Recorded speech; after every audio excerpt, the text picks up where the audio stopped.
you wanted the best, you've got the best podcast, the hottest podcast in the world. The Chris Voss Show, the preeminent podcast with guests so smart you may experience serious brain bleed. The CEOs, authors, thought leaders, visionaries, and motivators. Get ready. Strap yourself in. Keep your hands, arms, and legs inside the vehicle at all times, because you're about to go on a monster education roller coaster with your brain. Now, here's your host, Chris Voss. Hi, folks. Voss here from the ChrisVossShow.com. There you go, ladies and gentlemen, our latest thing that makes it official. Welcome to the big show. 16 years, 2,700 episodes, 2,600 episodes. We're in the Chris Voss Show. We'll probably be at 27 in the next couple months. And we bring you the most amazing minds. But we need you to do one thing for us. Refer the show to your family, friends, and relatives. Go to Facebook.com/Chris Voss, YouTube.com/Chris Voss, Chris Voss 1 on the TikTokity, and all those places on the internet. Today we have an amazing young man on the show. We're going to be talking about several of his books, some of his insights, and some of the things he's learned over the years, and he's going to help us with it. He is the author of the book that came out November 12th, 2013. It's called The Dialectic of Economic Deployment: How the Logic of Self-Interest Impedes Progress. John Manga joins us on the show. We're going to get into it with him and talk about his experiences, his life, et cetera, et cetera. Welcome to the show, John. How are you? Thank you very much. I am doing well. There you go. And good to be well, right? Yeah. So give us your .coms or any place on the internet, social media, wherever you want people to maybe find out more about you. I am not very much present in the social media. Mm-hmm. So I don't know what to say about that. Yeah.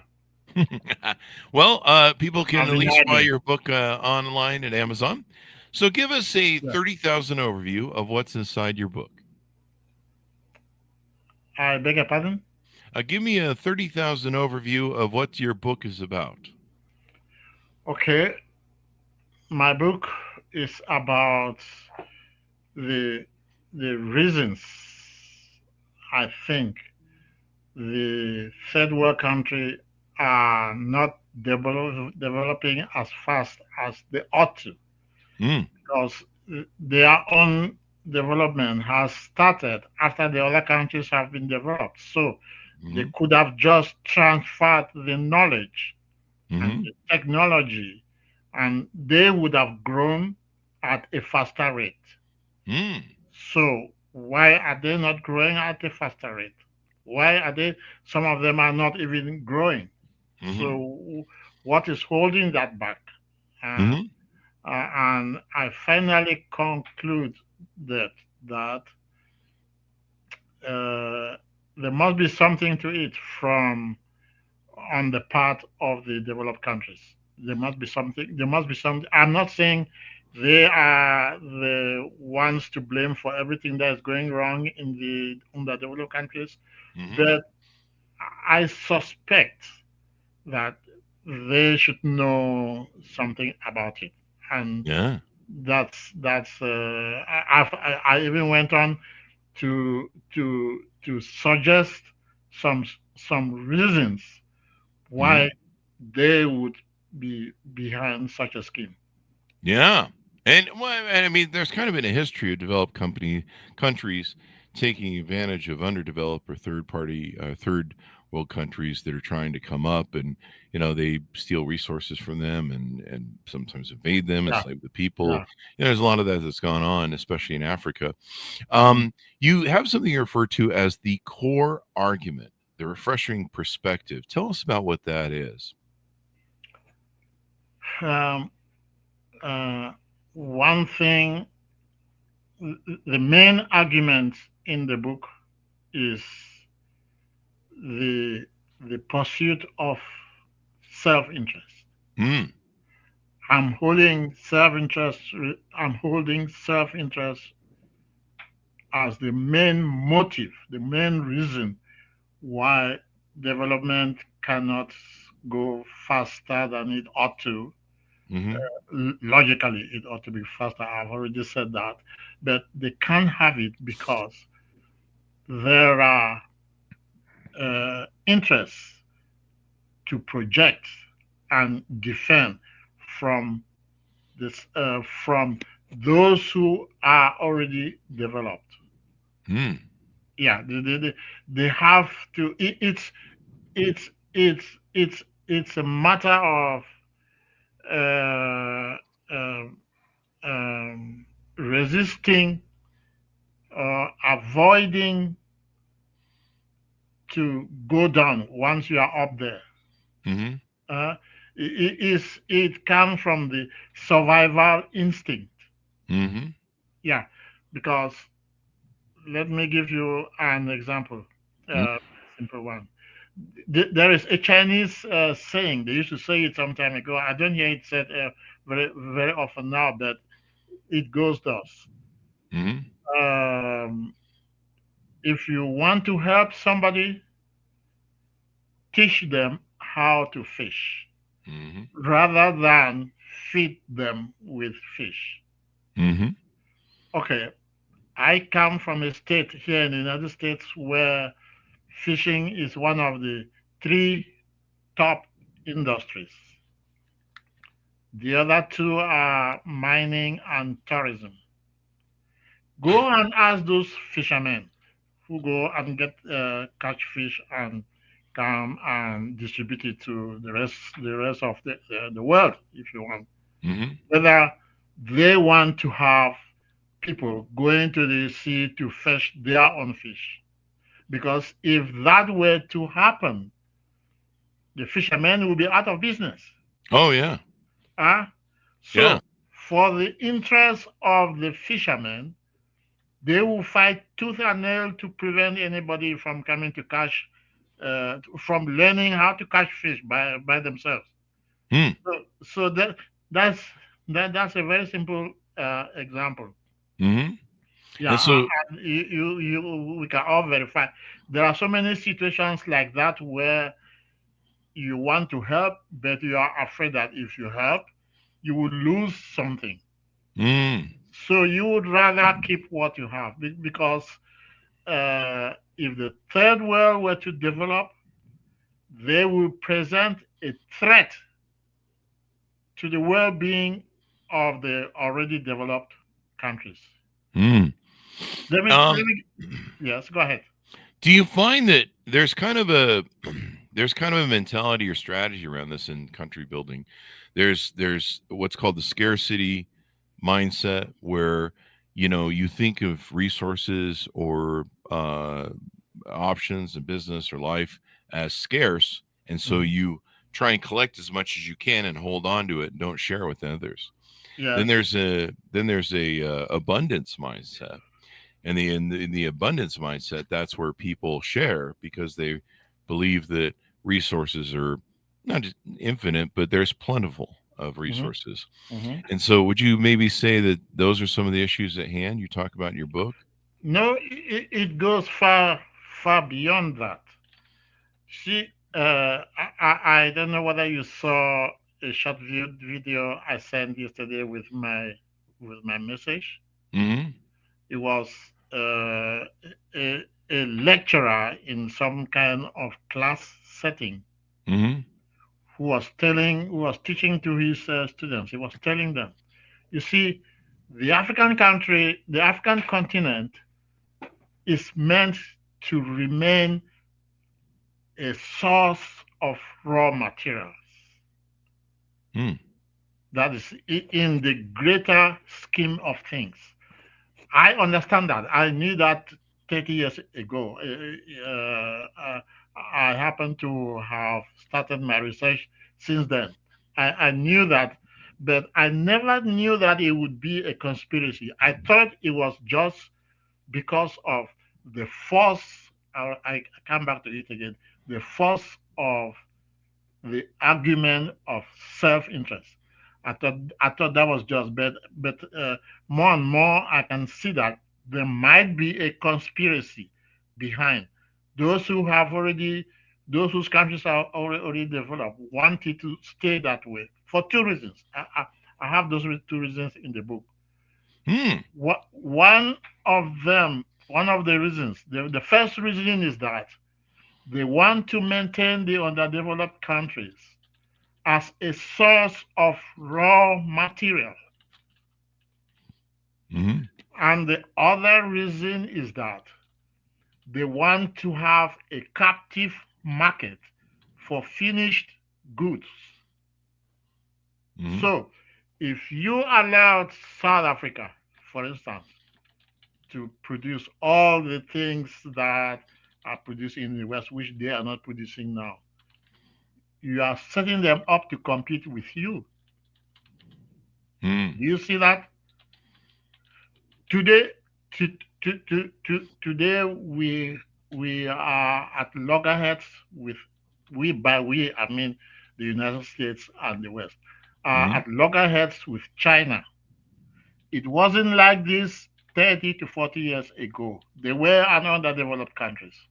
Now, because of the technology that has poured into that country, they have managed to develop to the point where they are challenging the United States for the first place in the world economy. Hmm. Do you want, sincerely, do you want other Chinas to mushroom all over the world? Not The, really, no. the answer is definitely no. Nope. Because if that happens, the presently developed countries will feel threatened, and and it will hurt their interests. Hmm. So their primary mission is to defend and promote their interests. They do it in all sorts of ways. I have enumerated some of those ways in the book. Hmm. Well, there we go. There we go. So, you talk about these concepts in the book. Would you say that this is kind of the issue we're having lately with like billionaires and the ultra rich? They don't want their taxes raised. They don't want to contribute more to society. They just want to raise their bar up on, as far as they can on the Forbes 500 list. What do you say to that? No, I didn't consider that at all. I didn't Hmm. consider internal politics of any one country. Okay. I use you could use that to say that too. I can give you an example which is not in the book. Hmm. If everybody in the United States became rich, just imagine that. Hmm. Uh, Nobody will be ready to work for another person. Hmm. So, some people who are rich but cannot do their own chores, for instance, let me take the simplest thing, Hmm. will suffer in spite of their wealth because wherever they turn, all their neighbors are rich, so they don't want to come and do chores for him. Hmm.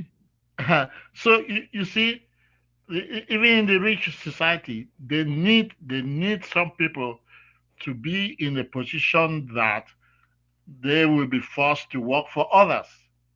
Hmm. Uh, Is isn't there? I mean, is it possible? What sort of economy or what sort of driver we have to make it so that no one work for anyone else if we all became rich? Like, how would that be possible? Maybe AI or well, something? I don't know. well, most most people are working because they want to earn a living. So if you take that motive away, if they all already have the means of of living, Hmm. why should they be going to work for somebody else? That's true. That's true. Um, so you talk about this in your book as you lay it out, and there's several other things here. Um, you talk about you can't find a solution until we diagnose accurately the problem. Mhm. Is do you think you have the example, or do you think you have a way to make that work that you've been able to identify and diagnosing it the problem, or is the book mainly just suggestions for stuff? I have, if you, well, I have one important suggestion at the end of the book, but that is certainly not uh, that was certainly not the purpose of the book. The purpose of the book was to come up with the problem, to pinpoint the problem. Hmm. This is the problem. This is why these people remain poor. Is because if they became rich, we who are already rich will feel threatened. We will be threatened, not just feel. Hmm. We will be threatened. So, so as for a solution, as I said at the end, I suggest that. Oh well, before I get to that, so far the impression we've had in the world, whether in the rich countries or in the poor countries, is that the rich countries are doing everything to help the poor countries develop. That's the impression. Hmm. But for the reason I gave you earlier with the story with the wise saying from China, the rich countries cannot. It's not that they hate the poor countries. Hmm. It's just that they love themselves more than they love the poor countries. So Oh. they will not jeopardize their security uh, because they want to help the poor countries. Mm. Yeah. So that's not going to happen for that reason. And development in the poor countries will not really take off until the rich countries are convinced that it will not threaten their well-being. That's too bad. Because Yeah. a rising tide lifts all boats. That's the mentality Uh, of abundance. A rising tide lifts all boats. That's the mindset yes. of abundance. Yes. So yeah. Yeah. Now you talk in your book about examples of how we can use this dialectic theory in action. Mhm. International trade agreements, foreign debt structures, foreign aid. Tell us some of the ways this has been used successfully that you cite in your book as examples. Successfully, it depends on what you mean by success. Is it foreign aid, unless it's actually a dire situation like there's famine or natural disaster, and they are shipping, they are bringing in shiploads of food to Mm-hmm. come and help the people. But that is only a temporary solution to the problem. The Mm. real problem requires more than that. It needs providing something that will be permanent. One African leader said, he is now dead. He said, we encourage it, but we encourage it that uh, uh, that helps us to stop receiving aid. Ah, there you go. Teach a Uh, man to fish. yes, yes. He said we want aid that will help us. In the end, we will stop needing aid. That's it. So, but nobody is willing to give you that. Mm-hmm. Nobody is willing to give you that. And as I said, until the North, until the developed countries are convinced that the development that's coming in the underdeveloped countries will not threaten their privileged positions, Mm-hmm. they will not help them to develop. That's unfortunate, isn't it? Yes, and that is a very difficult one. And as I say, it's not out of hatred for the third world; it's Mm-hmm. out of love for oneself. That is, Mm. the rich person wants to remain. Is some kind of response to uh, survival instinct. Uh, Mm. yeah, because you are afraid that of what might come. China is showing us that. They're showing. Yeah. There's an example in the book which I listened to, which I got from uh, PBS television station, uh, news hour during their news programs. There was there was a Chinese official who was, this was like 10, 10 years ago, or no, earlier than about 15 years ago. This Chinese official was discussing, mining official was talking about rare earth minerals, and he was suggesting that very soon China was going to stop exporting rare minerals because they need those rare minerals from for themselves. Yeah. Okay, so why did they not need them 20 years ago and they need them now? Mm. That is as a result of of the development they have achieved. Mm-hmm. So that's it. Today, China uh, refines 90 more than 90% of rare earth minerals are Mm-hmm. refined in China. Mm-hmm. And so, first of all, they are not sending the minerals, the raw minerals out. Mm-hmm. And even the refined one, they are keeping it for their industry. Mm-hmm.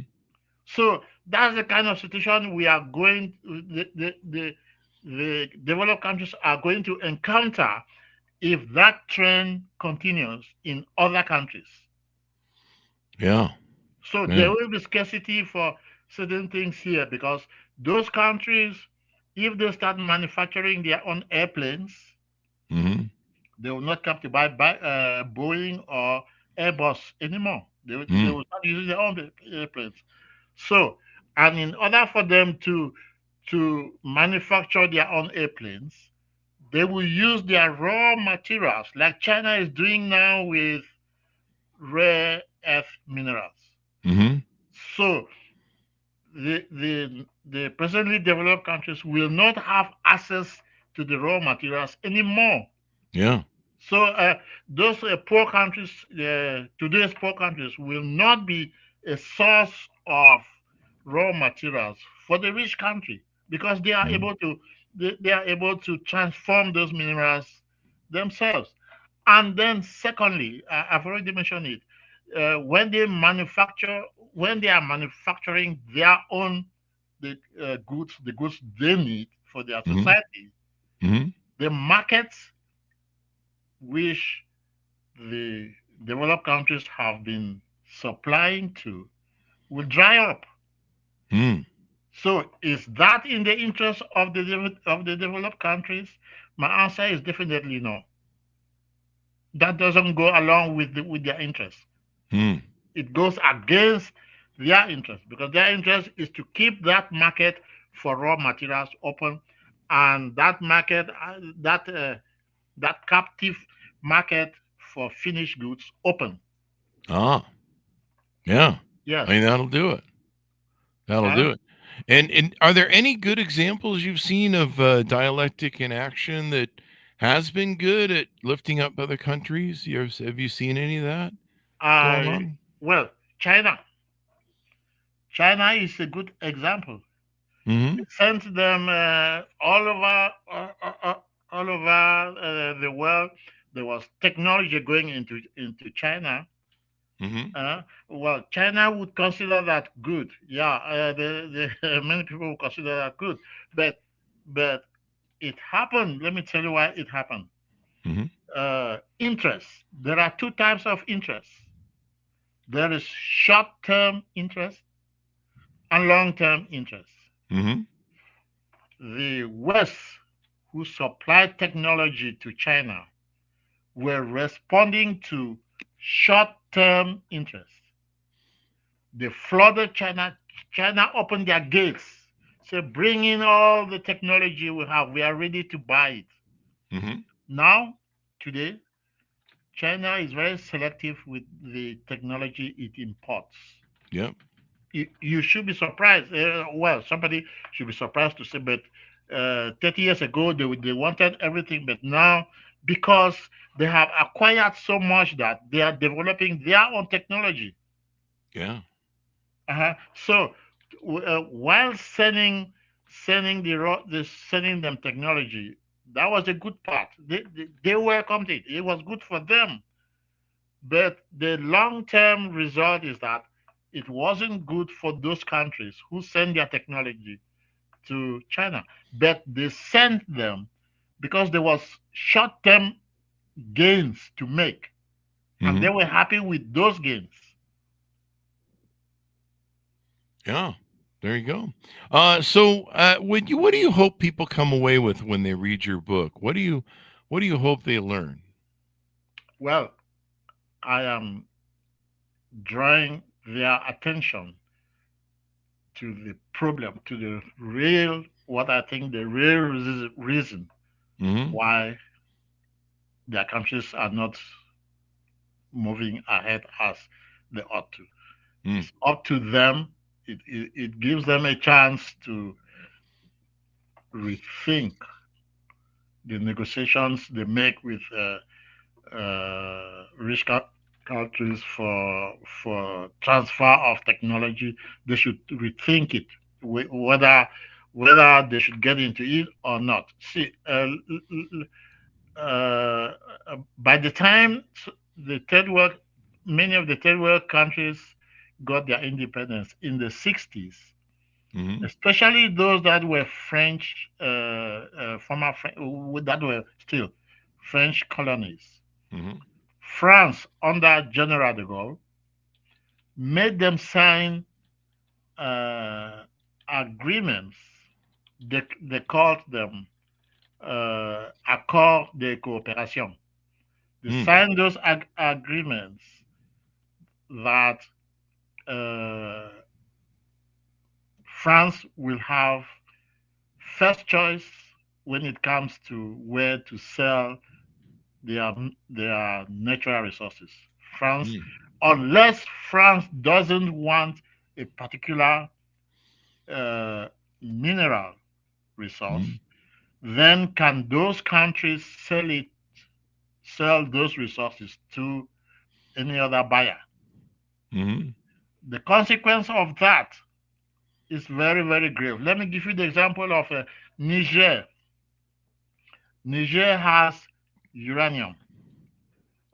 Almost all electric energy in France is produced through the use of uranium.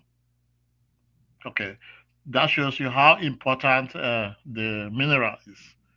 Okay, because of that arrangement that France has choice of place, first place, they are buying the uranium from Niger at four $4 per kilo, Mm. whereas the going market price is $120 per kilo. Uh-huh. Can you imagine that if Niger had all the money it ought to have from its uranium, it would have probably diversified, but it couldn't even have diversified its economy because France is right at the center of it. Another clause, another contract, says that uh, in the choice of any enterprise for a public project in Niger or in any other African country, former Mm. French colony, has to be France. You see, Mm. so before any other person can buy something, uh, no, before anybody can take a contract to build a bridge or whatever, unless French companies say no, we don't want to build that bridge. then somebody else, then China can come in, or another country. So Hmm. that's it. And the consequences of that, I'll give you the consequences of that. There was a bridge built in Cameroon on the river Vuri. The government called for offers, for what do they call that, tender. Okay, several countries sent in their their their um, their offers of how much they would take to build that bridge. The Hmm. highest was a French company called Satom. The lowest of them all was a Chinese company. Okay, instead of the government allowing the Chinese to build the bridge for them, they gave the contract to the highest, that is Satom, a French company, in keeping with the agreement they signed more than 60 years ago. Okay. So what did the French company did? They turned around and subcontracted that project to the Chinese, who had the lowest bid. So the Chinese built the bridge, Hmm. and then the French collected the money because the Chinese were subcontractors, and then they turned around and paid the Chinese what they had offered, which means they went away with all the money, more than half of the cost of the bridge that they claimed, without any work. Hmm. So Cameroon, the government of Cameroon could have had that bridge built at a very, very low price, Hmm. but their hands are tied. I'm sorry. Hmm. Yeah, there are very, very many of those things like that. Not only in Cameroon, I've given you the example of Cameroon, but I've given Hmm. also the example of Niger. It happens like that to Guinea, Senegal, Mali. Yes, that's it. So all those things are meant to keep those countries where they are. Hmm. Yeah. So I don't know how they are going to get out of there, but I think it's going to be difficult. Definitely. It's they need to. We need to look at other countries as a way to lift them up, as a way instead of a way to exploit them and utilize them for stuff. Because, like you say, China and Russia have gone all around Africa and Yes. South America, Yes. and they've locked down natural resources and stuff. Is there a way that countries can fight back? Is there a way that they can keep themselves from being exploited? So far, only three countries have come up to say no, enough is enough. We don't want it again. And those three countries are Guinea, no, not Guinea, Hmm. Burkina Faso, Niger, and Mali. They have gone ahead to form a federation. You call it even a confederation. They Hmm. want to stay as one country now and be doing their own things. They have created their own money, Hmm. whereas the other French ex-colonies are still using the franc, Hmm. whereas France itself has abandoned the franc and has joined the euro. But those countries are still using the French franc. So, Hmm.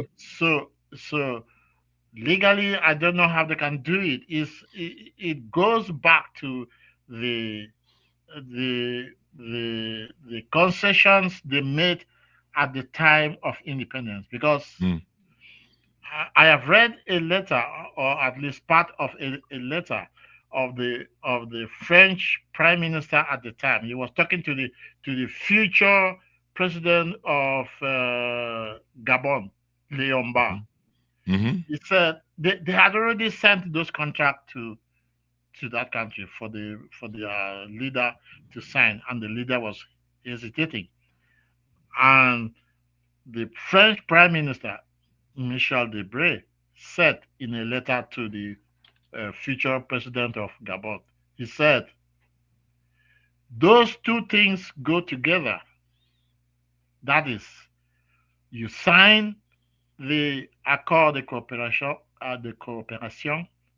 Mm-hmm. and we grant you independence, which means if Gabon refused to sign uh, those cooperation agreement, which was hollowing out their sovereignty, Mm-hmm. uh, then they would not just give them the independence. So they would remain a French colony. Mm. Forever. Practically, that's what uh, Debré was saying in his letter to the future president of Gabon. Mm-hmm. So all of them signed, all of them. They were anxious to become independent countries. So they were quick to sign those documents. And those documents are still binding. Those accords, Mm-hmm. which they said are still binding on them today. Wow. Well, that definitely has an effect. I'd imagine corruption's a big thing in Africa too, with big governments, Yes, developed countries taking advantage of third world countries through yes, bribery, extortion, yeah. you I, know, I, um, I I know that. prohibition. I know that very much. And even though the United States has taken steps to discourage that Mm-hmm. by passing an act in Congress called the Foreign Official Corruption Act. Mm-hmm. If an American business goes and corrupts some government official in Africa, and it is found that the the company, the organizations, people who have done that will be punished here. Hmm. But the corruption is still going on. It's still going on at a very, very high scale. The latest organization to fall victim of that law here in the United States is Glencore. Hmm. Glencore is a company that was founded in Switzerland, but I think the headquarters is now in London. They trade in natural resources. So they go from country to country and buy those resources at a very low price, like 70% discount, because they go and corrupt the officials in those countries. So you are right. Corruption plays a very important part. But corruption, in my opinion, I don't talk very much about it in the book. I talk very little. Corruption is a manifestation of self-interest, Mm-hmm. both for the corruptor and the corrupted. Definitely. Well, that'll do it. Well, it's definitely something where we need to think in more of abundance terms. A rising tide lifts all boats, Hmm. and we need to lift everybody up. I mean, at one point before AIDS, Africa was set to be probably one of the greatest emerging developed countries in the world Hmm. because they had so much population and they were such a bed of amazing resources, especially for the future, like metals and different things like that we need in Hmm. all this computers, technology, batteries. And they were set, and the AIDS really did a massive destruction to Africa, wiping out, I think it was 25% of the population. Yeah, And I agree. But there are there are rumors and speculations that Africans were intentionally infected mm, for the same reason as I have given you, to make sure they stay down there. mm. Uh, I don't have any proof of that, but I've heard people say that. It's well, it's definitely since then we've been taking advantage of them because I'm familiar with how China has moved through a lot of those places. Some of Mhm, those places in Africa, they've leveraged airports and mhm, docks, big mhm, ports, mhm, to Chinese loans, and when mhm, they default on them, which they tend to do because they're over leveraged, and mhm, and they make these high uh, high risk, high interest probably loans to these poor people. And so they've literally seized their airports, their ports, their docks. And so now they control just about everything going in and out of the country. It's kind of interesting. It's roundabout coup, if you will. Yes, but you see, that is another strategy meant to produce the same effect of subduing those countries. Mm-hmm. They will remain where they are. The Chinese, the masters have just changed, but the intent of the new master is just the same as the intent of the previous master. That is to keep them where they are. Yep. They don't let them move, because China just goes to Africa and then they will promise to build this and build that, and it, those countries are repeated for not reading the fine lines of those contracts. Yep. Yeah. Or sometimes they get paid off in greed. I'm pretty sure that's it. That's a big that's thing. another thing Some that guy happens, gets because the person who is appointed to sign those things doesn't care about what happens afterwards. After all, he might no longer be there, so he just takes his bribe and he signs those documents, and so they give away the future of those countries. They give them away through corruption. So I just consider corruption another manifestation and another channel of self-interest. Because China is doing it with their interests in mind. When they are doing that, it's not for nothing. And the person who is taking the bribe is taking it because he is promoting his own personal self-interest. Yeah. So again, is self-interest that is the motivating force around much of that. There you go. Well, definitely something to think about. Thank you very much for coming on the show. We really appreciate it, and now we can understand some of the things that are going on in our world. Thank you, John. You're welcome. It was nice talking to you. It was wonderful to talk to you as well, and we definitely need to think from a mindset of abundance. When we used to do that, this world used to grow quite rapidly, and so did America and other countries by lifting the boats of democracy and capitalism. There should be bridled. There shouldn't be unbridled capitalism, but that's another story. But thank you very much for coming on the show. Thanks so much for tuning in. Let me leave you with one thing. Okay. Talking about abundance. I think it was President Truman who said during his inauguration, he said something, and the point 4 of the things he lined up to do, the projects he wanted to do, was to help the poor countries by providing them technology that would have helped them to produce that abundance which you are talking about now.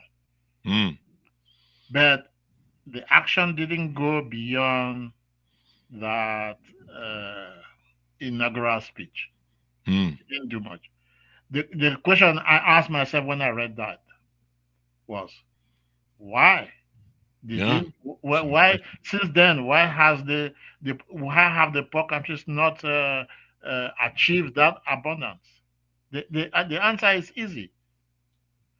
The technology that would have helped them to grow and become abundant in many things is not owned by the American government. It's owned by American companies. And the American companies don't do things out of generosity. Yeah. Yep. That's true. They don't do things out of generosity. So they will not give away their technology for free or almost free, because they live. That's why you have property rights in everything. You write a small poem, you go and register it, you have your property right. You invent something, you have your property right because you want to control it. You want to be the one to use it. Yep. The government doesn't produce all those things. So There you go. There you go. Well, thank you very much for coming on the show. We really appreciate it, John. Thanks to our audience for tuning in. Go to goodreads.com/Chris Voss, LinkedIn.com/Chris Voss, Chris Voss 1 on the TikTokity, and all those crazy places on the internet. Be good to each other. Stay safe. We'll see you guys next time. And that should have us out, John.